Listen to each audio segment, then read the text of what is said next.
ഇത് നമ്മൾ നേരത്തെ പറഞ്ഞ രണ്ട് ടോപ്പിക്കുമായി ബന്ധപ്പെട്ട് വളരെ കോമൺ ആയിട്ട് ചോദ്യങ്ങൾ വരാറുണ്ട്. ജസ്റ്റ് ആ ചോദ്യങ്ങളിലേക്ക് ഒന്ന് വരാം. സിമ്പിൾ ആയിട്ട് ഞാൻ ഇവിടെ തന്നെ എഴുതട്ടെ. അത് a solid is made up of element P and Q. P occupies all corners, Q all face centers. Then what will be the formula of the solid? ഇങ്ങനെയാണ് ചോദ്യം ഉണ്ടാവുക. ഇത് കോർണറിലും ഇത് ഫേസ് സെന്ററിലും ആണെങ്കിൽ ആ മോളിക്യൂളിന്റെ ഫോർമുല എന്താണ് നോക്കാം. നമുക്ക് കോർണറിലുള്ളത് ആരാണ്? നമ്പർ ഓഫ് പി ഞാൻ എഴുതി നോക്കിക്കോ. Number of P equals P എവിടേക്ക് ഉണ്ടെന്നാ പറഞ്ഞത്? എല്ലാ കോർണറിലും മാത്രം. സോ ആകെ എത്ര കോർണറാണുള്ളത്? 8 കോർണർ. പക്ഷെ 8 കോർണറിലും എത്ര വീതമാണ് കിട്ടുക? 1/8 വീതം നേരത്തെ പറഞ്ഞിട്ടുണ്ട്. അവിടെ ആക്ച്വലി ടോട്ടൽ ആകെ ഒരു പി ഉണ്ടാവുള്ളൂ എഫക്റ്റീവായിട്ട്. വേറെ എവിടെയെങ്കിലും പി ഉള്ളതായിട്ട് പറഞ്ഞിട്ടുണ്ടോ? ഇല്ല. ചോദ്യത്തിൽ കോർണറിലും ബോഡി സെന്ററിലും ഉണ്ട് എന്ന് പറഞ്ഞിരുന്നുവെങ്കിൽ ഇൻ അഡീഷൻ ടു ദിസ് നമ്മൾ ആ ബോഡി സെന്ററിന്റെ കണക്കും കൂടി ചേർക്കേണ്ടി വരും. അറിയാലോ. നെക്സ്റ്റ് നമ്പർ ഓഫ് ക്യൂ എത്ര ഉണ്ട് നോക്കാൻ പോവാണ്. നമ്പർ ഓഫ് ക്യൂ എവിടെയാണ് നിൽക്കുന്നത്? ഫേസ് സെന്ററിലാണ്. ഫേസ് സെന്ററിന്റെ കോൺട്രിബ്യൂഷൻ 1/2 ആണല്ലോ. 6 ഫേസുകളിലായിട്ട് 3 കിട്ടും. So the formula is P1 Q3 or PQ3. That's all. Okay. ഇങ്ങനെയാണ് പ്രോബ്ലം വരിക. നെക്സ്റ്റ് ക്ലോസ് പാക്കിങ്ങിന്റെ വോയിഡിന്റെ നമ്പർ നമ്മൾ നേരത്തെ ഡിസ്കസ് ചെയ്തിരുന്നു. അത് വെച്ചിട്ടും പ്രോബ്ലം ചോദിക്കാം. നമുക്ക് അറിയേണ്ട knowledge in A close packed structure if there are n spheres there will be 2n tetrahedral void, 1n octahedral void. Okay. ഈ ഒരു ഇൻഫർമേഷൻ വെച്ചിട്ടുള്ള പ്രോബ്ലംസ് ആണ്. For example solid a solid is made up of x and y. ഇവിടെ ഇപ്പോൾ x form CCP, y occupies 2/3 of tetrahedral void. Then what is the formula of the solid? ചോദ്യം നോക്ക്. x CCP ഉണ്ടാക്കി, y ആ CCP യുടെ tetrahedral void മുഴുവനായിട്ടും occupy ചെയ്യുന്നില്ല, അതിന്റെ 2/3 മാത്രമേ ഒക്യുപ്പൈ ചെയ്യുന്നുള്ളൂ എങ്കിൽ what will be the formula of the solid? ഇതാണ് ചോദ്യം. നമ്മൾ നേരത്തെ പറഞ്ഞ പോലെ നമ്പർ ഓഫ് എക്സ് എത്രയാണെന്ന് നോക്കാം. സോളിഡ് നിർമ്മിച്ചിരിക്കുന്നത് CCP ആണ്, ഐ മീൻ എക്സ് വെച്ചിട്ടാണ്. ഞാൻ അതിനെ n എന്നെടുക്കട്ടെ. n എന്നെടുത്തു. n. Then number of y calculate ചെയ്യുന്നതിന് മുൻപ് നമ്പർ ഓഫ് ടെട്രാഹെഡ്രൽ വോയിഡ് എത്ര ഉണ്ടാവും? ടെട്രാഹെഡ്രൽ വോയിഡ് 2n ഉണ്ടാവില്ലേ? 2n ആണല്ലോ ടെട്രാഹെഡ്രൽ വോയിഡ് ഉണ്ടാവുക. ഇനി നമ്പർ ഓഫ് y എന്ന് പറയുന്നത് ടെട്രാഹെഡ്രൽ വോയിഡിന്റെ 2/3 ആണ്. Actually there are 2n tetrahedral void. പക്ഷെ അതിൽ മുഴുവനായിട്ട് ഒക്യുപ്പൈ ചെയ്യുന്നില്ല, 2/3 ഒക്യുപ്പൈ ചെയ്യുന്നുള്ളൂ. ദാറ്റ് മീൻസ് എത്ര കിട്ടി? 4/3n ആണ് കിട്ടിയത്. ഇപ്പൊ നമ്മുടെ കയ്യിൽ ഫോർമുലയായി എക്സ് n y 4/3n. ഇനി ഒരു കാര്യം ചെയ്ത് ഇതിന്റെ ഫ്രാക്ഷൻ ആണ് വന്നിട്ടുള്ളത്. ഫ്രാക്ഷൻ ഒഴിവാക്കാൻ വേണ്ടിയിട്ട് ഞാൻ 3 കൊണ്ട് അവിടെയും ഇവിടെയും മൾട്ടിപ്ലൈ ചെയ്യാൻ പോവാണേ. അപ്പൊ എന്താ കിട്ടുക? n-നെ 1 ആക്കിയിട്ട് ഒഴിവാക്കാം, രണ്ടിടത്തുള്ള n-നെ റിമൂവ് ചെയ്യാം. So we get x3 y 4 and 3/3, that is x3 y4. This is the formula. ഇങ്ങനെയാണ് ഇത്തരം പ്രോബ്ലം ചെയ്യുക. ഇനി നമ്മുടെ ഡിസ്കഷൻ പാർട്ടിലും 1-2 ചോദ്യം ഉൾപ്പെടുത്തിയിട്ടുണ്ട്. അപ്പൊ ബാക്കി കാര്യങ്ങൾ ക്ലിയർ ആവും. ശരിക്കും ഇതിന്റെ ഈ ഓരോ പാർട്ടും പ്രോബ്ലം ചെയ്ത് പോകാനുള്ളതാണ്. പക്ഷേ അത്രയും സമയം നമുക്ക് ഇല്ലാത്തതുകൊണ്ട് പ്രോബ്ലം നമ്മൾ MCQ പാർട്ടിനകത്ത് കുറെ പ്രോബ്ലംസ് ഉൾപ്പെടുത്തിയിട്ടുണ്ട്. അത് ചെയ്യുമ്പോൾ ഏകദേശം സെറ്റ് ആവും. പിന്നെ പ്രീവിയസ് ഇയർ ക്വസ്റ്റ്യൻസും കൂടി നിങ്ങൾ പ്രാക്ടീസ് ചെയ്യേണ്ടതുണ്ട്. Okay. Next packing efficiency. Packing efficiency എന്ന് പറഞ്ഞാൽ ക്ലോസ് പാക്ഡ് സ്ട്രക്ചർ ആണ് നമ്മുടെ കയ്യിലുള്ളത്. പക്ഷേ ഇത് ബോൾ വെച്ചിട്ടാണ് ക്ലോസ് പാക്ക് ചെയ്ത് വെച്ചിട്ടുള്ളത്. ബോൾ എത്ര നമ്മൾ അടുപ്പിച്ച് വെച്ച് കഴിഞ്ഞാലും സ്ക്വയർ അടുപ്പിച്ച് വെച്ച പോലെ ഒരിക്കലും കഴിയില്ലല്ലോ. അതിന്റെ അടിയിൽ ഒരുപാട് എംപ്റ്റി സ്പേസുകൾ ഉണ്ടാവുമല്ലോ. That empty spaces are called voids. ഇനി എത്രത്തോളം നമ്മൾ അടുപ്പിച്ച് മാക്സിമം ക്ലോസസ്റ്റ് പാക്കിംഗ് നടത്തിയാൽ തന്നെ എത്രത്തോളം എഫിഷ്യന്റ് ആയിട്ട് പാക്ക് ചെയ്യാൻ പറ്റും എന്നുള്ളതാണ് കാൽക്കുലേറ്റ് ചെയ്യാൻ പോകുന്നത്. ആദ്യം what is packing efficiency is the percentage of total space filled by particle. It is calculated by using the equation packing efficiency equals number of particles എത്ര എണ്ണം ആ unit സെല്ലിനുണ്ടോ into volume of one particle, that is 4/3 pi r cube divided by volume of that unit cell. സാധാരണ a cube നമ്മളിത് ക്യൂബിക്കിലാണ് simple ആയിട്ട് പറയാ, അതുകൊണ്ടാണ് a cube എന്ന് എടുത്താൽ മതി. So equation number of particles we represent as z 4/3 pi r cube into a cube. Divide by a cube into 100. ഇതാണ് equation. ഇനി ഇത് വെച്ചിട്ട് നമ്മൾ സിമ്പിൾ ക്യൂബിക്കിനും ബി സി സിക്കും എച്ച് സി പിക്കും ഒക്കെ നമ്മൾ കൃത്യമായി സോളിഡ് സ്റ്റേറ്റ് ഫസ്റ്റ് പാർട്ടായതുകൊണ്ട് തന്നെ കൃത്യമായി പഠിച്ചു വെച്ചതാണ്. അതുകൊണ്ട് ഞാനിത് ഇതെല്ലാം ഡിഫൈൻ ചെയ്ത് അല്ലെങ്കിൽ ഇതെല്ലാം ഡിറൈവ് ചെയ്യാൻ പോകുന്നില്ല ഇപ്പോൾ. എന്നിരുന്നാലും കുറച്ച് കാര്യങ്ങൾ നിങ്ങളുടെ ശ്രദ്ധയിലേക്ക് കൊണ്ടുവരാൻ വേണ്ടിയിട്ട് ഇങ്ങോട്ടൊന്ന് ശ്രദ്ധിച്ചോളൂ. ഇതൊരു സിമ്പിൾ ക്യൂബിക് സ്ട്രക്ചറാണ്. സിമ്പിൾ ക്യൂബിക് സ്ട്രക്ചറിന്റെ എഡ്ജ് ലെങ്ത് എ എന്ന് പറയുന്നതാണ് ഇത്. ഈ ഡിസ്റ്റൻസ് നോക്കൂ, ഈ ഒരു ബോളിന്റെ റേഡിയസ് ആണല്ലോ ഇത്, ആണല്ലോ. സോ ഇവിടെ നമുക്ക് എ ഈക്വൽസ് 2r എന്ന് എഴുതാം. എ ഈക്വൽസ് 2r എന്ന് എഴുതാം. പക്ഷെ ഇത് സിമ്പിൾ ക്യൂബിക് അല്ല, വേറെ സ്ട്രക്ചർ ആണെങ്കിൽ ഈ ആറ്റങ്ങൾ ഇങ്ങനെ ടച്ച് ചെയ്തിരിക്കുന്നുണ്ടാവില്ല. അതുകൊണ്ട് എ ഈക്വൽസ് 2r എന്ന് എഴുതാൻ കഴിയില്ല. അപ്പൊ നമ്മൾ വേറെ ഇക്വേഷൻ ഡിറൈവ് ചെയ്തുണ്ടാക്കേണ്ടതുണ്ട്. അത് നിങ്ങൾ ജസ്റ്റ് ഒന്ന് ടെക്സ്റ്റിൽ നോക്കിക്കഴിഞ്ഞാൽ ഓരോന്നും മനസ്സിലാക്കാൻ പറ്റും. ഞാൻ അതിന്റെ ഫൈനൽ റിസൾട്ട് ഇവിടെ എഴുതിയിട്ടുണ്ട്, നോക്കിക്കോ. സിമ്പിൾ ക്യൂബിക് ആവുമ്പോൾ നമുക്ക് എ ഈക്വൽസ് 2r എന്ന് എഴുതാം, ഓർ r ഈക്വൽസ് a/2 എന്ന് എഴുതാം. r equals a/2. a equals 2r എന്ന് എഴുതാം, ഓർ r ഈക്വൽസ് a/2 എന്ന് എഴുതാം. ആ a/2 ആണ് ഇത്. ഇതേപോലെ നമ്മൾ ബോഡി സെന്റേർഡിലാണ് ചെയ്യുന്നതെങ്കിൽ r ഈക്വൽസ് √3/4 a എന്ന് എഴുതാം, അല്ലെങ്കിൽ √3a/4 എന്ന് എഴുതാം. FCC o CCP ആണെങ്കിൽ r ഈക്വൽസ് a/2 √2 എന്ന് എഴുതാം. ഇത് നിങ്ങൾ ഇങ്ങനെ കാണാതെ പഠിച്ചു കഴിഞ്ഞാൽ ഉറപ്പായിട്ടും മറന്നു പോകും. നിങ്ങൾ ഞാനിപ്പോ ഈ പറഞ്ഞല്ലോ r ഈക്വൽസ് ആ സംഭവം വെച്ചിട്ട് ടെക്സ്റ്റ് നിങ്ങൾ ഡെറൈവ് ചെയ്ത പാർട്ടിലേക്ക് നോക്കി കഴിഞ്ഞാൽ സിമ്പിൾ ആയിട്ട് മനസ്സിലാക്കാവുന്നതേ ഉള്ളൂ. ഇനി d എന്ന് പറഞ്ഞു കഴിഞ്ഞാൽ ഡിസ്റ്റൻസ് ബിറ്റ്വീൻ ടു ന്യൂക്ലിയസ് ആണ് ഉദ്ദേശിക്കുന്നത്. That means d equals to r ആണ്. No problem. d equals a ആണ് സിമ്പിൾ ക്യൂബിക്കിന്. അങ്ങനെയാണെങ്കിൽ ബോഡി സെന്റേർഡിന് അത് √3/2 a എന്ന് വരും. ഇവിടെ a/√2 എന്ന് വരും. ഓക്കെ. ഇനി HCP എന്നുള്ളത് ക്യൂബിക് സ്ട്രക്ചർ അല്ല, വേറെ അറേഞ്ച്മെന്റ് ആണല്ലോ. അവിടെ നമ്മൾ a എന്നുള്ള ടേമിന് പകരം h height of that hexagonal arrangement ആണ് എടുക്കുക. h ഈക്വൽസ് √3r എന്ന രീതിയിലാണ് അടുത്ത കാൽക്കുലേഷൻ വരിക. ഇത് നമ്മളെ സംബന്ധിച്ച് അത്ര ഇമ്പോർട്ടന്റ് അല്ല, പക്ഷെ ഇത് വളരെ പ്രധാനപ്പെട്ടതാണ്. ഇവിടെ ചോദ്യങ്ങൾ എങ്ങനെ വരും? ചോദ്യങ്ങൾ വരുന്ന രീതി നോക്കിക്കോളൂ. ബോഡി ഡയഗണൽ തരും. ബോഡി ഡയഗണൽ എത്രയാണെങ്കിൽ അതിനുള്ളിലുള്ള സ്ഫിയറിന്റെ റേഡിയസ് എത്ര? എഡ്ജ് ലെങ്ത് ഇത്രയാണെങ്കിൽ അതിന്റെ റേഡിയസ് എത്ര? സിമ്പിൾ ക്യൂബിക്കിന് എഡ്ജ് ലെങ്ത് നമുക്ക് 5 ആണ് തന്നതെങ്കിൽ റേഡിയസ് എത്രയാ? 2.5 എന്ന് പറയാൻ പറ്റും. എന്നാൽ സിമ്പിൾ ക്യൂബിക്കിന് മാത്രമാണ് ഈ ഈസിനെസ് ഉള്ളത്. നമുക്ക് ബോഡി സെന്റേർഡിലാണ് തന്നിരിക്കുന്നത് ഇരിക്കട്ടെ. എഡ്ജ് ലെങ്ത് നമുക്ക് ഒരു 10 ആണ് തന്നിട്ടുള്ളത് എങ്കിൽ റേഡിയസ് എത്ര? എഡ്ജ് ലെങ്ത് a ആണല്ലോ. ഈ a ഈക്വൽസ് നമുക്ക് ഇക്വേഷൻ റീഅറേഞ്ച് ചെയ്ത് കണ്ട റേഡിയസ് ഉണ്ട്. അത് ഓൾറെഡി റേഡിയസ് കാണാനുള്ള ഫോമിലാണ് ഉള്ളത്. റേഡിയസ് ഈക്വൽസ് √3/4 a സബ്സ്റ്റിറ്റ്യൂട്ട് ചെയ്താൽ കിട്ടി. ഇതുപോലത്തെ ഒരുപാട് പ്രോബ്ലംസ് ഉണ്ടാവാറുണ്ട്. അതിന് ഈ ടേബിൾ നിർബന്ധമായിട്ട് അറിഞ്ഞിരിക്കണം. മനസ്സിലായല്ലോ? റേഡിയസ് തന്നിട്ട് എഡ്ജ് ലെങ്ത് ഓഫ് BCC എത്രയായിരിക്കും, റേഡിയസ് തന്നിട്ട് എഡ്ജ് ലെങ്ത് ഓഫ് FCC എത്രയായിരിക്കും, ബോഡി ഡയഗണൽ എത്രയായിരിക്കും, ഈ രീതിയിലൊക്കെ ചോദ്യം വരും. ബോഡി ഡയഗണൽ എന്ന് പറഞ്ഞാൽ മനസ്സിലായോ? ബോഡി ഡയഗണൽ എന്ന് പറഞ്ഞു കഴിഞ്ഞാൽ ക്യൂബിന്റെ ഒരു കോർണറിൽ നിന്നും ബോഡിയുടെ സെന്ററിലൂടെ ഓപ്പോസിറ്റിലെ കോർണറിലേക്ക് പോകുന്നത്. ദാറ്റ് മീൻസ് ഇങ്ങോട്ട് നോക്കി ഈ കോർണറിൽ നിന്നും ഇങ്ങനെ ഉള്ളിലൂടെ ആ തലക്കത്തെ കോർണറിലേക്കുള്ളതിന്റെ പേരാണ് ബോഡി ഡയഗണൽ. ഫേസ് ഡയഗണൽ എന്ന് പറഞ്ഞാലോ ഒരു ഫേസിന്റെ ഒരു എൻഡിലെ കോർണറിൽ നിന്നും ഓപ്പോസിറ്റ് കോർണറിലേക്ക് പോകുന്നതാണ് ഫേസ് ഡയഗണൽ. ഇതെല്ലാം ഞാൻ ഫസ്റ്റ് കാണിച്ച പിക്ചറിനകത്ത് കൊടുത്തിട്ടുണ്ട്. ഒന്നും കൂടി വേണമെങ്കിൽ പ്ലേ ബാക്ക് ചെയ്തിട്ട് നോക്കിയാൽ മതി. സോ ഈ പാർട്ട്, ഇപ്പോൾ പറഞ്ഞ പാർട്ട് വളരെ പ്രധാനപ്പെട്ടതാണ്. ഒരുപാട് പ്രോബ്ലംസ് ഈ ഭാഗത്ത് വരുന്നുണ്ട്. ക്ലിയർ അല്ലേ? ഒരു അഡീഷണൽ പോയിന്റ്, ഡയമണ്ടിന്റെ പാക്കിംഗ് എഫിഷ്യൻസി 34% ആണ്. അതിന് കാരണം ഡയമണ്ടിന്റെ സ്ട്രക്ചർ പ്രത്യേകതയുണ്ട്. നമ്മൾ അയോണിക് സ്ട്രക്ചറിനെ പറ്റി പറയുമ്പോൾ ഞാൻ ജസ്റ്റ് അത് മെൻഷൻ ചെയ്യും. ഒരു ഡയമണ്ടിൽ ഒരു യൂണിറ്റ് സെൽ എടുക്കുകയാണെങ്കിൽ അതിനകത്ത് 8 ഡയമണ്ട് ആറ്റംസ് ഉണ്ടായിരിക്കും, കാർബൺ ആറ്റംസ് ഉണ്ടായിരിക്കും. അങ്ങനെ പാക്കിംഗ് എഫിഷ്യൻസി കാൽക്കുലേറ്റ് ചെയ്യുമ്പോൾ 34% ആണ് കിട്ടുക. Next topic is calculation of density of unit cell. സാധാരണ നമ്മൾ ഡെൻസിറ്റി കാണാൻ മാസ് ബൈ വോളിയം ആണല്ലോ ചെയ്യുക. അതേപോലെ തന്നെ ഡെൻസിറ്റി ഈക്വൽ ZM. Z എന്ന് പറഞ്ഞാൽ number of particles, mass of particles by volume of unit cell ആണ് വേണ്ടത്. ഓക്കെ, അപ്പോൾ mass of unit cell by volume of unit cell ആണ് വേണ്ടത്. മാസ് ഓഫ് യൂണിറ്റ് സെൽ എന്ന് പറയുന്നത് Z/M ആണ്. മീൻസ് അതിനുള്ള പാർട്ടിക്കിളിന്റെ എണ്ണത്തെ മൾട്ടിപ്പിൾ ചെയ്യുമ്പോൾ അതിന്റെ മാസ് കിട്ടും. So I can write D equal ZM/A³ തന്നെ.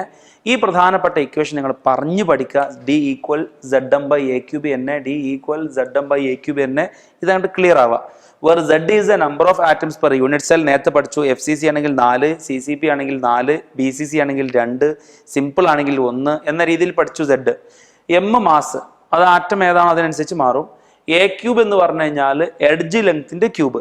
എഡ്ജ് ലെങ്ത് ആണ് എ കൊണ്ട് ഉദ്ദേശിക്കുന്നത്. എൻ എന്ന് പറഞ്ഞാൽ അവോഗാഡ്രോ നമ്പർ. ഇനി ഈ പ്രോബ്ലം ചെയ്യുന്ന സമയത്ത് നമുക്ക് എല്ലാവർക്കും അറിയുന്നതാണെങ്കിൽ ഞാൻ ഒന്നും കൂടി പോയിന്റ് ഔട്ട് ചെയ്യട്ടെ. 1 ആങ്സ്ട്രോം എന്ന് പറയുമ്പോൾ അത് 10⁻⁸ സെന്റിമീറ്റർ ആണ്.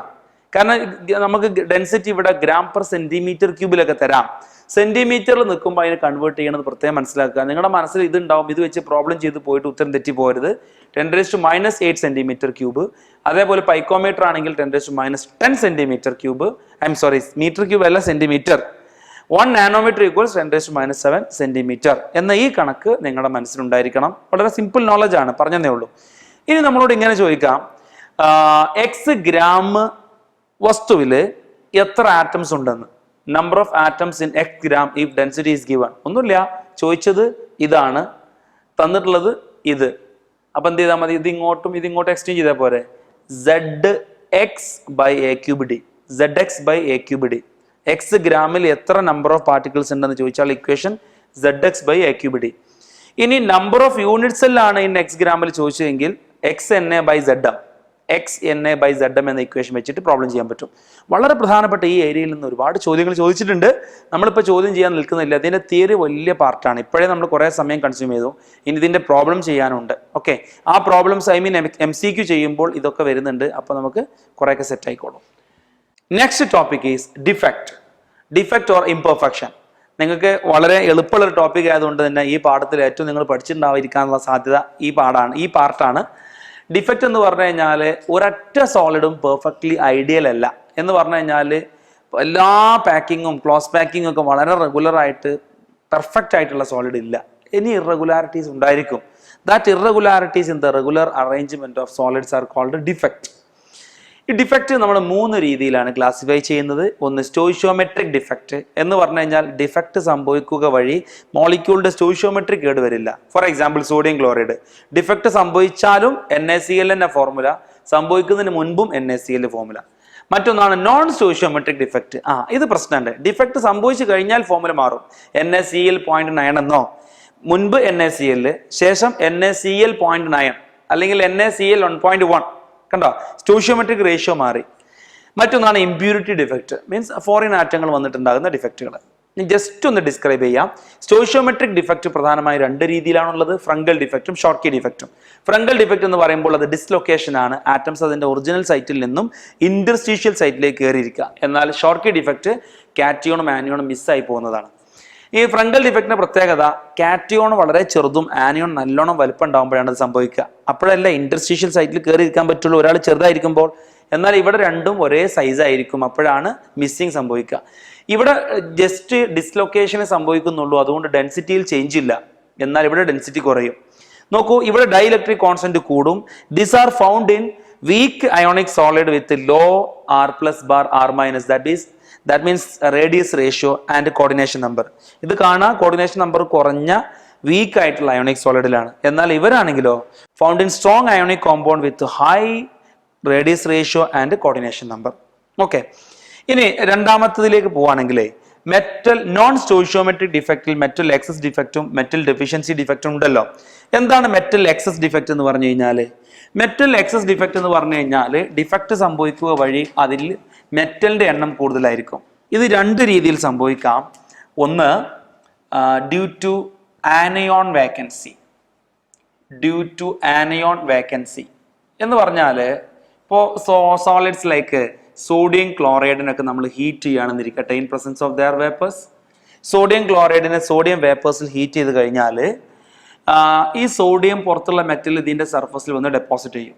അതുമായി റിയാക്ട് ചെയ്യാൻ വേണ്ടിയിട്ട് ഇവിടുന്ന് ക്ലോറൈഡ് അയോൺ പുറത്തേക്ക് പോകും. അപ്പോൾ ആ ക്ലോറൈഡ് അയോൺ പുറത്തേക്ക് പോയപ്പോൾ ആ സ്പേസ് ഒഴിഞ്ഞു കിടക്കുന്നുണ്ടല്ലോ.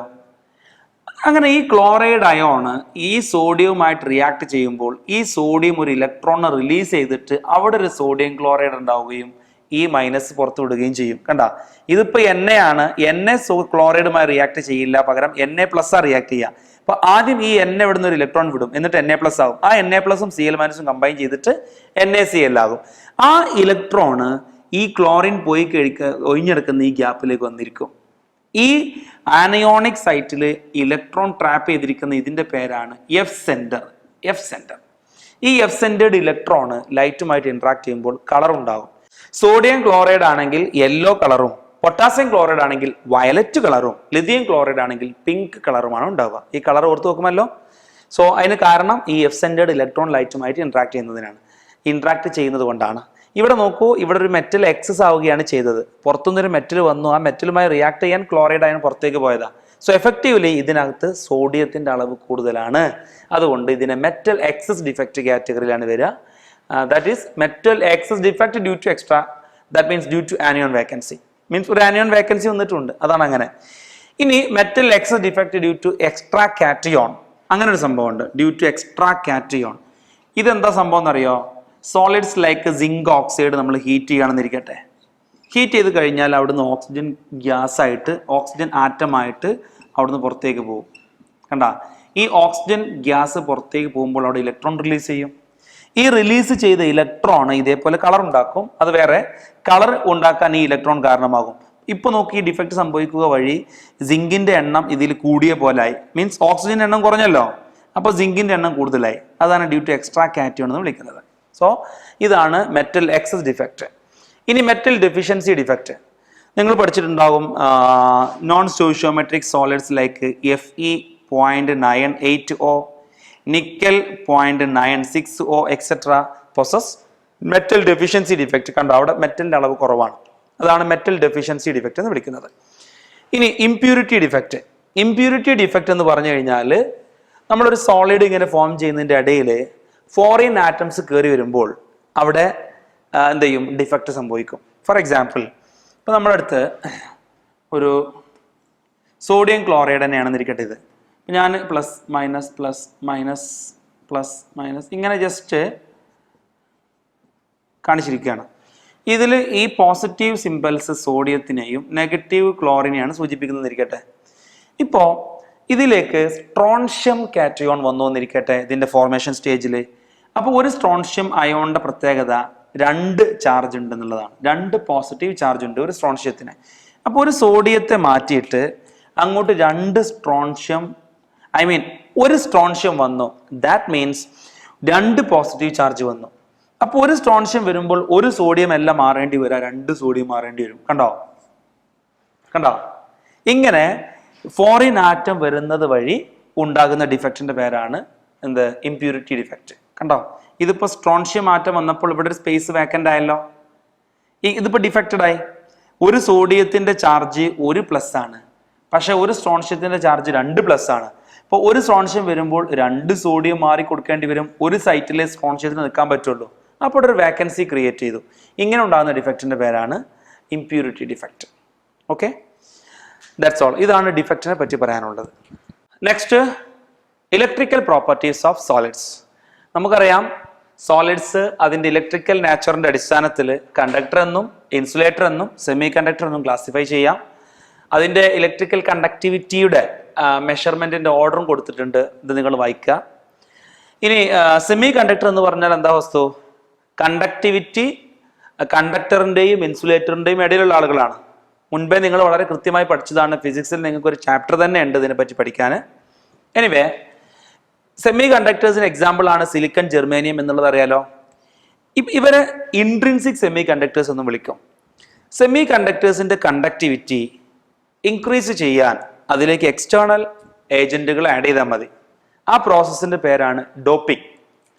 നമുക്ക് അത് കുറച്ച് കാര്യങ്ങൾ ഡോപ്പിങ്ങിനെ പറ്റി പഠിക്കാം. See, there are 2 types of semiconductors obtained by doping. The semiconductor obtained by doping are called extrinsic semiconductors. These are of 2 types, N-type and P-type semiconductors. എന്താണ് N-type നോക്കിക്കോ. ഞാനൊരു സെമി കണ്ടക്ടർ സിലിക്കൺ എന്ന സെമി കണ്ടക്ടർ ബോർഡിൽ വരയ്ക്കുകയാണ്.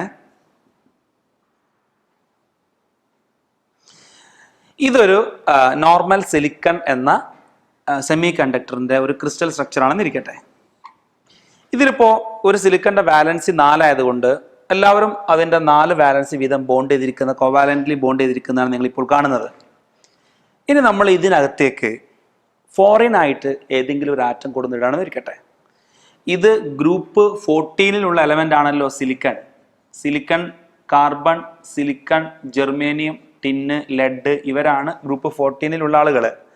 ഇതിലേക്ക് group 13 boron, aluminium, gallium, indium, thallium ഇതിൽപ്പെട്ട ഏതെങ്കിലും element ആണ് ആഡ് ചെയ്യുന്നതെന്ന് ഇരിക്കട്ടെ.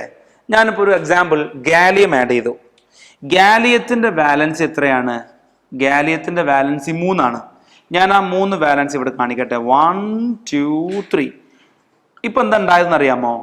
ഇവിടെ ഒരു വാക്കൻസി അഥവാ സിലിക്കന്റെ ഈ ഇലക്ട്രോണുമായിട്ട് ബോണ്ട് ചെയ്യാൻ ഗാലിയത്തിന്റെ കയ്യിൽ ഇലക്ട്രോൺ ഇല്ല. ഇവിടെ 3 ഓക്കെ പാക്കഡ് ആണ്. അപ്പൊ ഇവിടെ ഒരു വാക്കൻസി ക്രിയേറ്റ് ചെയ്തു, അല്ലെങ്കിൽ ഹോള് ഉണ്ടായി. ഇലക്ട്രോൺ ഉള്ള വാക്കൻസിയാണ്, ആറ്റത്തിന്റെ വാലൻസി അല്ല. ഇലക്ട്രോണിന്റെ ഒരു ബ്ലാങ്ക് അവിടെ വന്നു, ഒരു ഹോൾ ഉണ്ടായി. ഇതിനെ ഹോൾ എന്ന് തന്നെയാണ് വിളിക്കുക, ഹോൾ. ഇപ്പൊ എന്താ ഉണ്ടാവുന്ന അറിയാമോ? ഈ ഹോളിലേക്ക് തൊട്ടടുത്തുള്ള ഇലക്ട്രോൺ ജമ്പ് ആവുമ്പോൾ ഹോൾ അപ്പുറത്തേക്ക് മൂവ് ആവും. ഇനി ഇങ്ങോട്ട് ഇലക്ട്രോൺ ജമ്പ് ആകുമ്പോൾ ഹോൾ ഇങ്ങോട്ടും ഇങ്ങനെ മൂവ് ആവുന്ന പോലെ ഉണ്ടാവും. ചുരുക്കി പറഞ്ഞു കഴിഞ്ഞാൽ ഈ ഹോള് ഇതിന്റെ കണ്ടക്ടിവിറ്റി ഒരുപാട് കൂട്ടാൻ കാരണമാകും. ഈ ഹോളിലേക്ക് ഇലക്ട്രോൺ ഇങ്ങനെ ജമ്പ് ചെയ്യുമ്പോൾ ഈ ഹോൾ ഇങ്ങനെ ബാക്കിലേക്ക് ജമ്പ് ചെയ്യുന്ന പോലെ ഉണ്ടാകും. ഈ ഹോളിലേക്ക് ഇലക്ട്രോൺ വരുമ്പോൾ ഈ ഹോൾ ഒരു പോസിറ്റീവ് ചാർജ് ഉള്ള പോലെയാണ് ബിഹേവ് ചെയ്യുന്നത് തോന്നുക. അതുകൊണ്ട് ഇതിനെ പോസിറ്റീവ് ടൈപ്പ് അല്ലെങ്കിൽ പി ടൈപ്പ് സെമി കണ്ടക്ടർ എന്നാണ് വിളിക്കുക ഇങ്ങനെ കിട്ടുന്നതിന്. That means group 14 group 13 dope ചെയ്ത് കഴിഞ്ഞാൽ അവിടെ പോസിറ്റീവ് ഹോളുകൾ ക്രിയേറ്റ് ആകും. അങ്ങനെ കിട്ടുന്ന സെമി കണ്ടക്ടേഴ്സിന്റെ പേരാണ് എൻ ടൈപ്പ് സെമി കണ്ടക്ടേഴ്സ്. ഇനി ഇൻസ്റ്റെഡ് ഓഫ് ഗാലിയം നമ്മൾ ഗ്രൂപ്പ് 15 എലമെന്റ്സിലേക്ക് നൈട്രജനോ ഫോസ്ഫറസോ ആർസനിക്കോ ഒക്കെയാണ് ഇടുന്നിരിക്കട്ടെ. ഇപ്പൊ ഞാനിവിടെ ഒരു ആർസനിക്കിന് ഇട്ടു. ആർസനിക്കിന് 4 അല്ല 5 ബോണ്ട് ഉണ്ട്, 5 ഇലക്ട്രോൺ ഉണ്ട്. ഈ 5ാമത്തെ ഇലക്ട്രോൺ അവിടെ എക്സസ് ആണ്. ആ എക്സസ് ഇലക്ട്രോൺ അവിടെ കണ്ടക്ടിവിറ്റി കാരണമാവുമല്ലോ, അതുവഴിയും സെമി കണ്ടക്ടറിന്റെ കണ്ടക്ടിവിറ്റി കൂടും. അപ്പോൾ അവിടെ എക്സ്ട്രാ നെഗറ്റീവ് ചാർജ് ഉള്ള ഇലക്ട്രോണിനാലാണ് അവിടുത്തെ കണ്ടക്ടിവിറ്റി വന്നത്. അതുകൊണ്ട് അവയെ എൻ ടൈപ്പ് അല്ലെങ്കിൽ നെഗറ്റീവ് ടൈപ്പ് സെമി കണ്ടക്ടർ എന്ന് വിളിക്കാം. ഞാൻ ഇവിടെ എഴുതിയത് ജസ്റ്റ് മാറിയിട്ടുണ്ട്. ഇത് പി ടൈപ്പ് ആണ്, ഇത് എൻ ടൈപ്പ്. എന്ന് പറഞ്ഞാൽ 14 15 കൊടുന്നിടുക. അപ്പൊ അവിടെ നെഗറ്റീവ് ആണ് ഉണ്ടാവുക. അതിന്റെ പേരാണ് N type semi conductors. Okay, കൂടുതലായിട്ട് നിങ്ങൾ ഫിസിക്സിൽ നിന്ന് മനസ്സിലാക്കുക. Okay, so this is about electrical properties of solids. Next property magnetic properties. Magnetic properties എന്ന് പറയുമ്പോൾ ഒരു ആറ്റത്തിന് അല്ലെങ്കിൽ സോളിഡിനെ എക്സ്റ്റേണൽ മാഗ്നറ്റിക് ഫീൽഡിന്റെ പ്രസൻസിൽ കൊണ്ടുവന്നാൽ അതെങ്ങനെ ബിഹേവ് ചെയ്യുന്നതിന്റെ അടിസ്ഥാനത്തിലാണ് ക്ലാസിഫൈ ചെയ്തിട്ടുള്ളത്. പ്രധാനമായും 5 രീതിയിൽ ക്ലാസിഫൈ ചെയ്യാം. ഒന്ന്, paramagnetic substances. Paramagnetic substances are the substances which are weakly attracted by external magnetic field. It is due to the presence of unpaired electron in it. Examples are oxygen, Cu2 plus ion, Fe3 plus ion, Cr3 plus ion, etc. Then diamagnetic substances. Substances which are weakly repelled by external magnetic field. It is because of here all electrons in the species will be completely paired. അതുകൊണ്ട് weak repulsion ആണ് കാണിക്കുക. Example sodium chloride, potassium chloride, titanium oxide etcetera. Then മറ്റൊരു ടൈപ്പാണ് ferromagnetic substances. Ferromagnetic സബ്സ്റ്റൻസുകൾ എന്ന് പറയുമ്പോൾ ഇതിനകത്ത് ഒരുപാട് അൺപെയർഡ് ഇലക്ട്രോണുകൾ കൂടിച്ചേർന്ന് ക്ലസ്റ്ററുകൾ പോലെ ഉണ്ടാകും. നമുക്ക് അതിനെ ഡൊമൈൻ എന്ന് വിളിക്കാം. ഈ ഡൊമൈനുകൾ എക്സ്റ്റേണൽ മാഗ്നറ്റിക് ഫീൽഡിന്റെ പ്രസൻസിൽ ഒരേ സൈഡിലേക്ക് അലൈൻ ചെയ്തിട്ട് വളരെ സ്ട്രോങ് മാഗ്നറ്റിക് എബിലിറ്റി കാണിക്കും. ഇവരുടെ പേരാണ് ഫെറോ മാഗ്നറ്റിക് സബ്സ്റ്റൻസസ്. ഇതിന്റെ മാഗ്നറ്റിക് അലൈൻമെന്റുകൾ ഇങ്ങനെ കാണിക്കാം, ഒരേ സൈഡിലേക്ക് കാണിക്കാം. ഓക്കെ, ഡൊമൈൻ മാഗ്നറ്റിക് അലൈൻമെന്റ് ആണത്. Example iron, cobalt, nickel, gadolinium ഇവരൊക്കെ പെട്ടെന്ന് മാഗ്നറ്റിക്കലി അട്രാക്ട് ആകും.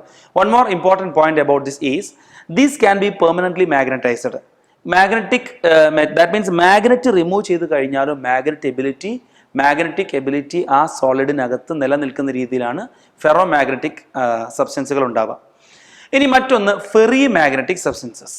ഫെറി മാഗ്നറ്റിക് സബ്സ്റ്റൻസ് എന്ന് പറഞ്ഞു കഴിഞ്ഞാൽ ഫെറോ മാഗ്നറ്റിക്കിനെ പോലെ തന്നെയാണ്, പക്ഷെ അത്ര തന്നെ മാഗ്നറ്റിക് പവർ ഉണ്ടായിരിക്കില്ല, വീക്ക് അട്രാക്ഷൻ ആയിരിക്കും. ഇവിടെയും ഈ എക്സ്റ്റേണൽ മാഗ്നറ്റിക് ഫീൽഡിന്റെ പ്രസൻസിൽ ഈ ഡൊമൈനുകൾ അലൈൻ ചെയ്യപ്പെടുകയാണ്. പക്ഷെ ഇവിടെ കുറെ മാഗ്നറ്റിക് ഡൊമൈനുകൾ മുകളിലേക്ക് അലൈൻ ചെയ്യുമ്പോൾ ഇടയ്ക്കിടയ്ക്കൊക്കെ എന്ത് ചെയ്യും, താഴേക്കും കൂടി അലൈൻ ചെയ്തിട്ട് പാർഷ്യൽ ക്യാൻസലേഷൻ സംഭവിക്കും. എന്നിരുന്നാലും അവിടെ എഫക്റ്റീവായിട്ട് കുറച്ച് മാഗ്നറ്റിക് മൊമെന്റ് ഉണ്ടാവും. അതുകൊണ്ട് തന്നെ വീക്ക് മാഗ്നറ്റിക് അട്രാക്ഷൻ കാണിക്കാറുണ്ട്.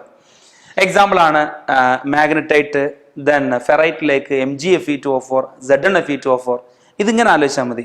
ഇവിടെ Fe2O4 അതാണ് Fe3O4. ഇനി ആ Fe മാറ്റി Mg കൊടുക്ക്, Mg Fe2O4. ഇനി ആ Mg മാറ്റി Zn കൊടുക്കും, Zn Fe2O4. അങ്ങനെ ഓർക്കാൻ എളുപ്പമുണ്ട് അല്ലേ? Then the last is anti-ferromagnetic substances, അഥവാ ഫെറോമാഗ്നറ്റിക്കിനെ പോലെ തന്നെ വലിയ മാഗ്നറ്റിക് എബിലിറ്റി ഒക്കെ പ്രതീക്ഷിച്ച ആൾക്കാരാണ് ആന്റിഫെറോ. പക്ഷേ എക്സ്റ്റേണൽ മാഗ്നറ്റിക് ഫീൽഡ് വന്നപ്പോൾ ഡൊമൈനുകൾ ഈക്വലി ഇൻ ഓപ്പോസിറ്റ് ഡയറക്ഷനിലേക്ക് അലൈൻ ചെയ്തു. അങ്ങനെ റിസൾട്ടന്റ് മാഗ്നറ്റിക് മൊമെന്റ് 0 ആയിപ്പോയി, നോ നെറ്റ് അട്രാക്ഷൻ. ഇത്തരം ആളുകളുടെ പേരാണ് anti ferromagnetic substances. Oxides of manganese ആണ് ഇതിന് ഓർക്കാൻ എളുപ്പം. MnO, MnO2, Mn2O3, NiO, COO തുടങ്ങിയവയെല്ലാം ആന്റി ഫെറോമാഗ്നറ്റിക് സബ്സ്റ്റൻസുകൾക്ക് ഉദാഹരണമാണ്.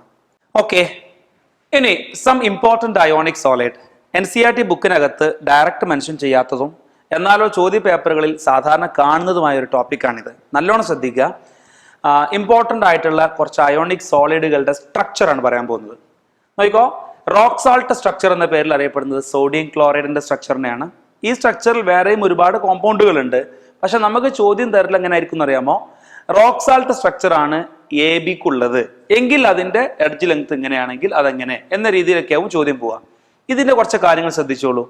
ഇവിടെ റോക്ക് സാൾട്ട് സ്ട്രക്ചർ എന്ന് പറയുമ്പോൾ NaCl ആണല്ലോ. അതിൽ കാറ്റയോണും ആനിയോണും നോക്കുമ്പോൾ ആനിയോൺ ആണ് വലുത്. ലാറ്റിസ് പോയിന്റും വോയിഡും എവിടെയാന്ന് വെച്ച് കഴിഞ്ഞാൽ Cl - FCC ഉണ്ടാക്കുന്നു, Na+ ഒക്ടാഹെഡ്രൽ വോയിഡിൽ ഒക്യുപ്പൈ ചെയ്യുന്നു. ഇനി ഞാൻ ഇത് ചിത്രത്തിലേക്ക് ഈ NaCl-ഉം അതേപോലെ CHCl-ഉം ഇത് രണ്ടുമാണ് ഏറ്റവും പ്രധാനപ്പെട്ടത്. അതുമായി ബന്ധപ്പെട്ടാണ് കൂടുതൽ ചോദ്യം വരിക. അതുകൊണ്ട് ഈ ഒന്നാമത്തെ സ്ട്രക്ചറിനെ ഞാൻ അവിടെ വരച്ച് നോക്കൂ. ഇതാണ് സോഡിയം ക്ലോറൈഡിന്റെ സ്ട്രക്ചർ എന്ന് പറഞ്ഞാൽ Cl - FCC ആണുള്ളത് എന്ന് പറഞ്ഞു നോക്കിക്കോ. ഇതാണ് Cl-കൾ. ഈ ബ്ലാക്ക് ഡോട്ടുകൾ എവിടെയുള്ളത്? കോർണറുകളിലും പിന്നെ ഫേസിന്റെ സെന്ററുകളിലും അല്ലേ ആണല്ലോ. Na+ എഡ്ജ് സെന്ററുകളിലാണ്. എഡ്ജ് സെന്ററും ബോഡി സെന്ററും. ഈ എഡ്ജ് സെന്ററും ബോഡി സെന്ററും ചേരുന്ന പോർഷനെയാണ് നമ്മൾ ഒക്ടാഹെഡ്രൽ വോയിഡ് എന്ന് വിളിക്കുക. സോ ഒക്ടാഹെഡ്രൽ വോയിഡ് എന്ന് പറയുന്നത് എഡ്ജ് സെന്ററും ബോഡി സെന്ററും ചേർന്ന പോർഷനാണ്. എന്നാൽ ടെട്രാഹെഡ്രൽ വോയിഡ് എന്ന് പറഞ്ഞു കഴിഞ്ഞാലോ ഓരോ ബോഡി ഡയഗണലിലും 2 ആറ്റങ്ങൾ വീതമുള്ള അവസ്ഥയാണ് ടെട്രാഹെഡ്രൽ വോയിഡ് എന്ന് പറയാം. ബോഡി ഡയഗണൽ ഉണ്ടല്ലോ, ഒരു ബോഡി ഡയഗണലിൽ 2 എണ്ണം വീതം. അങ്ങനെ ഒരു ക്യൂബ് എടുക്കുകയാണെങ്കിൽ എത്ര ബോഡി ഡയഗണൽ ഉണ്ടാവും? 4 ബോഡി ഡയഗണൽ ഉണ്ടാവും അല്ലേ?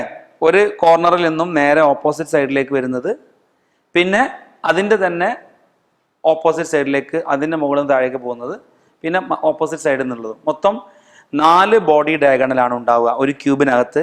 ഓരോ ബോഡി ഡയഗണലും 2 വോയിഡ് വീതമാണ് ഉണ്ടാവുക. അതാണ് അല്ലെങ്കിൽ ഈ ഓരോ ബോഡി ഡയഗണലിലും 2 എണ്ണം വീതം വരുന്ന രീതിയിലാണ് ടെട്രാഹെഡ്രൽ വോയിഡ് ഉണ്ടാവുക. ഓക്കെ, സോ നമ്മളിപ്പോൾ ഒക്ടാഹെഡ്രൽ വോയിഡിലാണ് Na+ നിൽക്കുന്നത് പഠിച്ചു. അപ്പൊ അതാണ് സ്ട്രക്ചർ, എല്ലാവരും മനസ്സിലാക്കിയല്ലോ. ഇനി ഈ സ്ട്രക്ചറിലേക്ക് തന്നെ വീണ്ടും വരികയാണെങ്കിൽ ഇവിടെ ഒരു Cl-ന് ചുറ്റും ടച്ച് ചെയ്തിട്ട് 6 Na+ ഉണ്ടാകും. ഒരു Na+ന് ചുറ്റും ടച്ച് ചെയ്തിട്ട് 6 Cl- ഉണ്ടാകും. അപ്പോൾ അതിനെ കോർഡിനേഷൻ നമ്പർ ആണല്ലോ ഈ ടച്ച് ചെയ്യുന്ന ആറ്റത്തിന്റെ പേര്. So the coordination number here is 6:6. അഥവാ ഒരു സോഡിയത്തിന് ചുറ്റും 6 ക്ലോറിനും ഒരു ക്ലോറിന് ചുറ്റും 6 സോഡിയവും. അതാണ് 6:6 കാറ്റയോൺ ടു ആനിയോൺ റേഷ്യോ എന്ന് പറയുന്നത്. അപ്പോൾ കോർഡിനേഷൻ നമ്പർ എത്രയാണ്? 6 ആണ് സോഡിയത്തിൻ്റെത്, 6 ആണ് ക്ലോറിൻ്റെതും. Then the type of coordination, it belongs to octahedral type. ഇങ്ങനെ നോക്കുമ്പോൾ അതിനകത്ത് 4 Na+ഉം 4 Cl- ആണ് ഉണ്ടാവുക. കാരണം Cl - FCC ആണല്ലോ ഉണ്ടാക്കിയത്. Cl - FCC ഉണ്ടാക്കുക എന്ന് പറയുമ്പോൾ FCC എന്ന് പറയുമ്പോൾ ഫേസ് സെന്റേഡ് ക്യൂബിക് ആണ് എന്ന് പറഞ്ഞാൽ 8 കോർണറും 6 ഫേസിലും കൂടെ ആയിട്ട് 4 ക്ലോറിൻ ഉണ്ടാകും. ഇനി അതിന്റെ ഒക്ടാഹെഡ്രൽ വോയിഡിലാണ് Na+ ഉള്ളത്. നമുക്കറിയാം if there are n spheres there will be n octahedral voids. അപ്പൊ ഇവിടെ 4 സ്ഫിയർ ഉണ്ടെങ്കിൽ 4 ഒക്ടാഹെഡ്രൽ വോയിഡ് ഉണ്ടെന്നല്ലേ പറയുന്നത്. ഈ 4 ഒക്ടാഹെഡ്രൽ വോയിഡിലും സോഡിയം ഉണ്ടെന്ന് അർത്ഥം. എന്ന് പറഞ്ഞാൽ അവിടെ 4 Na+ഉം 4 Cl- ആണ് ഉണ്ടാവുക. അതിനാലെ നമുക്ക് പറയാം number of molecules per unit cell equals 4. Similarly ഇനി ഇതേപോലെ ഞാൻ ഓരോന്ന് പറയുന്നത് നോക്കിക്കോളൂ. രണ്ടാമത്തെ സ്ട്രക്ചർ ആണ് സിങ്ക് ബ്ലെൻഡ് സ്ട്രക്ചർ. ZnS എന്നാണ് വിളിക്കുക. ഇവിടെ S2- Zn2+നേക്കാൾ വലുതാണ്. ലാറ്റിസ് പോയിന്റും വോയിഡും പറയുകയാണെങ്കിൽ S2- ആണ് FCC ഉണ്ടാക്കിയിരിക്കുന്നത്. Zn2+ half of the tetrahedral വോയിഡിൽ ഒക്യുപ്പൈ ചെയ്യുന്നു. ആൾട്ടർനേറ്റ് ടെട്രാഹെഡ്രൽ വോയിഡിൽ ഒക്യുപ്പൈ ചെയ്യുന്ന പോലെ. ഇവിടുത്തെ കോർഡിനേഷൻ നോക്കുകയാണെങ്കിൽ 4:4. Then it belongs to tetrahedral coordination. ഇതിന്റെയും നമ്മൾ ഇവിടെ പറഞ്ഞല്ലോ FCC ഉണ്ടാക്കിയത് കൊണ്ട് തന്നെ number of molecule per unit cell എടുത്തു കഴിഞ്ഞാൽ 4 തന്നെയായിരിക്കും. 4 ZnS per unit cell. Next fluorite structure. Calcium ഫ്ലൂറൈഡിനെയാണ് ഫ്ലൂറൈറ്റ് സ്ട്രക്ചർ എന്ന് വിളിക്കുക. ഇതേ ടൈപ്പിൽ ഒരുപാട് ആളുകളുണ്ട്. ഇവിടെ കാൽഷ്യം 2+ അയോൺ ആണ്. ഇവിടെ കാൽഷ്യം 2+ അയോൺ ആണ് F- വലുത്. അപ്പൊ നമ്മൾ കാൽഷ്യം 2+ ആണ് FCC ഉണ്ടാക്കുക എന്ന് പറയാ. വോയിഡിനകത്ത് നിൽക്കുന്നത് F-. ഇവിടെ ടെട്രാഡൽ വോയിഡിൽ മുഴുവനായിട്ട് നിൽക്കുന്നുണ്ട്. അപ്പൊ നോക്കൂ, കാൽഷ്യം 2+ FCC ഉണ്ടാക്കുക എന്ന് പറഞ്ഞാൽ എത്ര കാൽഷ്യം 2+ ഉണ്ടാവും? 4 പെർ യൂണിറ്റ് സെല്ല് 4. ടെട്രാഡൽ വോയിഡ് അപ്പൊ എത്ര ഉണ്ടാവും? 8. അപ്പൊ 4 കാൽഷ്യവും 8 ഫ്ലൂറൈഡ് അയോൺ അല്ലേ ഉണ്ടാവുക? 4 Ca2+ഉം 8 ഫ്ലൂറൈഡ് മൈനസും. What is the coordination number അല്ലെങ്കിൽ റേഷ്യോ? 8:4. 8 കാൽഷ്യവും 4 ഒരു കാൽഷ്യത്തിന് ചുറ്റും 8 ഫ്ലൂറിനോ, ഒരു ഫ്ലൂറിന് ചുറ്റും 4 കാൽഷ്യവും ഉള്ള രീതിയിലാണ് ഉണ്ടാവുക. That is 8:4 coordination. Then the number of molecules per unit cell again 4 CaF2 molecule. Next, anti fluorite structure. ഇതിന്റെ നേരെ ഓപ്പോസിറ്റ്. ഇവിടുത്തെ നെഗറ്റീവ് അയോൺ ഉള്ള സ്ഥാനത്ത് ഇവിടെ പോസിറ്റീവ് അയോൺ ആകുന്നേ ഉള്ളൂ. ഇതാ നോക്കൂ, ഇവിടെ Ca2+ FCC ഉണ്ടാക്കിയപ്പോൾ ഇവിടെ O2- FCC ഉണ്ടാക്കി. അവിടെ F- ടെട്രാഡൽ വോയിഡിൽ ഒക്യുപ്പൈ ചെയ്തപ്പോൾ ഇവിടെ Na+ ആണ് ഒക്യുപ്പൈ ചെയ്യുന്നത്. അതിന് നേരെ ഓപ്പോസിറ്റ് കാര്യങ്ങൾ. Number of molecule per unit cell will be 4. Then next one CsCl type. വളരെ പ്രധാനപ്പെട്ട ഈ ടൈപ്പിൽ നിന്നും ഒരുപാട് ചോദ്യങ്ങൾ വരാറുണ്ട്. Caesium chloride. ഇവിടെ സീഷ്യം ക്ലോറൈഡിൽ സീഷ്യവും ക്ലോറിനും ഒരേ സൈസ് ആയതുകൊണ്ട്, സീഷ്യം അയോണും ക്ലോറൈഡ് അയോണും ഒരേ വലുപ്പമായതുകൊണ്ട് നമുക്ക് എങ്ങനെ പറയാം, ഇവിടെ സീഷ്യം അയോൺ ആണ് ബോഡി സെന്ററിലായിട്ട് പരിഗണിക്കുക. ക്ലോറൈഡ് അയോൺ 8 കോർണറിൽ നിൽക്കുന്ന പോലെ. നോക്കൂ, ഇങ്ങോട്ട് നോക്കൂ, സ്ട്രക്ചർ ഇതാണ്. Cl-കൾ.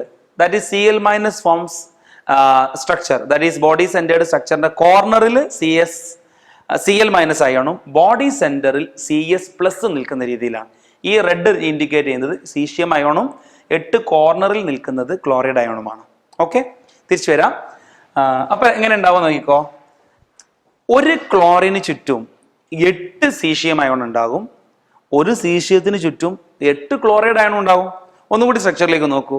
ഇതാണല്ലോ സീഷ്യം അയോണ്. ഇതിനു ചുറ്റും 8 കോർണറുകളിലായിട്ട് 1 2 3 4 5 6 7 8 ക്ലോറൈഡ് അയോൺ ഉണ്ട്. ഇതേപോലെ നമ്മൾ ഈ ഒരു ക്ലോറൈഡ് അയോണിന് ചുറ്റും എത്ര സീഷ്യം പ്ലസ് ഉണ്ടെന്ന് ചോദിച്ചാലും ഇത് തന്നെയാണ് ആൻസർ. എന്താ കാര്യം എന്നറിയോ? ഇതിൻ്റെ അടുത്ത് ഇതുണ്ടല്ലോ. ഇതേപോലെ ഇപ്പുറത്തൊരു യൂണിറ്റ് സെല്ലിന്റെ ബോഡി സെന്റർ ഉണ്ടാകും. ഇവിടെ ഉണ്ടാവും, ഇവിടെ ഉണ്ടാവും, മുകളിൽ ഉണ്ടാവും, താഴെ ഉണ്ടാവും. അങ്ങനെ 8 ഭാഗങ്ങളിലായിട്ട് അതിന് ചുറ്റും 8 Cs+ അയോണുകൾ ഉണ്ടാവും. റൈറ്റ്? സോ അതാണ് ഇവിടെ എഴുതിയിട്ടുള്ളത്. 8:8 coordination. It belongs to cubic type of coordination. There will be only 1 cesium chloride per molecule. ഇവിടെ പ്രത്യേകം ശ്രദ്ധിക്കേണ്ട കാര്യം, what is the Z value of BCC? 2 എന്നല്ലേ പറയാ. എന്നാൽ ഇവിടെ കേട്ടോളൂ, ഇവിടെ സീഷ്യം പ്ലസ് ഒറ്റയ്ക്ക് BCC ഉണ്ടാക്കുന്നില്ല, Cl- ഒറ്റയ്ക്ക് BCC ഉണ്ടാക്കുന്നില്ല. സീഷ്യം ക്ലോറൈഡ് രണ്ടും കൂടെ ചേർന്നിട്ടാണ് BCC ആവുന്നത്. അതുകൊണ്ട് ഇവിടുത്തെ number of particles 1 caesium chloride per molecule ആണ്. നമ്മൾ ശരിക്കും ചിന്തിക്കൽ എന്താണെന്നറിയാമോ? സീഷ്യം ക്ലോറൈഡ് ഫോംസ് BCC എന്ന് പറയുമ്പോൾ there will be 2 caesium chloride will be, അങ്ങനെ ചിന്തിക്കും. അങ്ങനെയല്ല.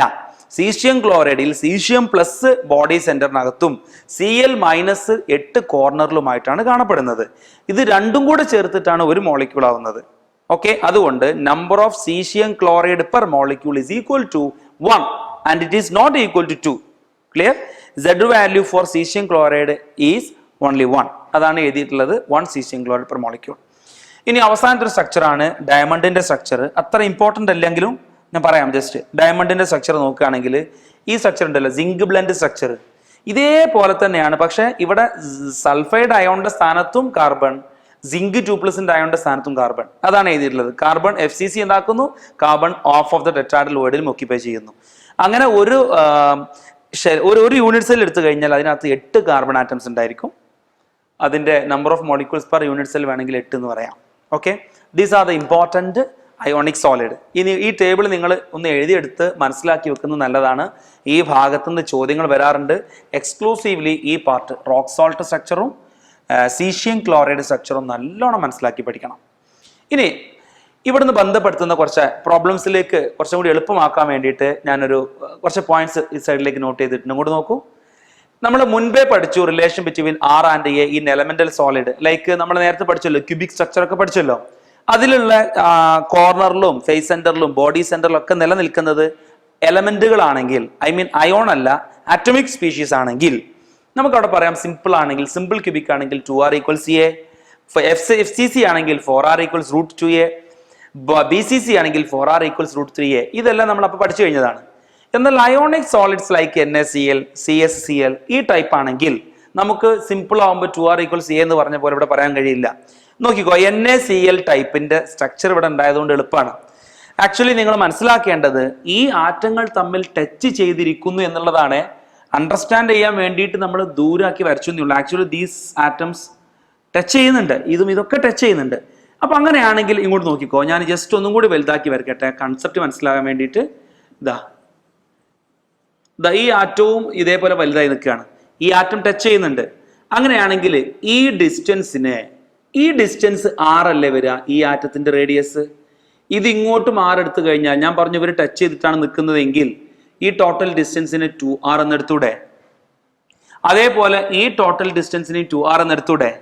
അങ്ങനെയാണെങ്കിൽ ഇത് കാറ്റയോൺ ആണ്, ഇത് പറയാണ് ബ്ലാക്ക് Cl മൈനസ് ആണ്, ഇത് ആനയോൺ ആണ്.